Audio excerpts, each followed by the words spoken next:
কুরবানির গোশত আমরা সাধারণত 3 ভাগে ভাগ করে থাকি।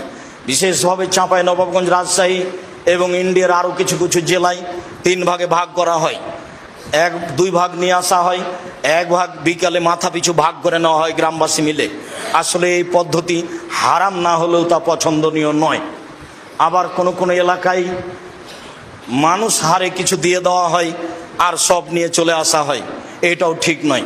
হ্যাঁ, 3টার পদ্ধতির মর্মে কোনো হাদিস সহি নেই। যে হাদিস এসেছে যে 3 ভাগের 1 ভাগ নিজে খাবে, 3 ভাগের 1 ভাগ গরিব প্রতিবেশীকে দিবে, আর 3 ভাগের 1 ভাগ ফকিরকে দিবে যারা ভিক্ষে চায়, মর্মে হাদিসটি মানুষের বানানো নিতান্তই জয়ীফ।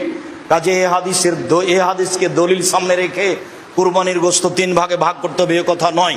3 ভাগ করলে নাজায়েজ হারাম হবে এ কথা নয়। তবে আমরা পছন্দ মনে করি 3 ভাগের 1 ভাগ যে দিয়ে এসেছেন, 10-এর মধ্যে এটা দিয়ে এসেছেন, যাক ওটা ভাগ করে নেই করা যারা কুরবানি দেয়নি। আমার এক চাচা বলছেন, আব্দুর রাজ্জাক তাহলে তো ওদেরই গোশত বেশি হয়ে যাবে। তো তাতে কি আছে, ওদের গোশত যদি বেশি হয় হোক, কিন্তু 3 ভাগের 1 ভাগ দিয়ে এসেছেন আর নিতে যাবেন কেন? আবার যারা বলছে নিতে গেলে ওটা বমি করার মতো হয়ে গেল, দান করেছে আবার ফিরিয়ে নিল।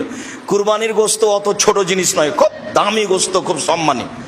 দিয়ে এসেছে আবার নিতে গেলে সেটা ওই বমন হয়ে গেল, এ কথা বলা যাবে না।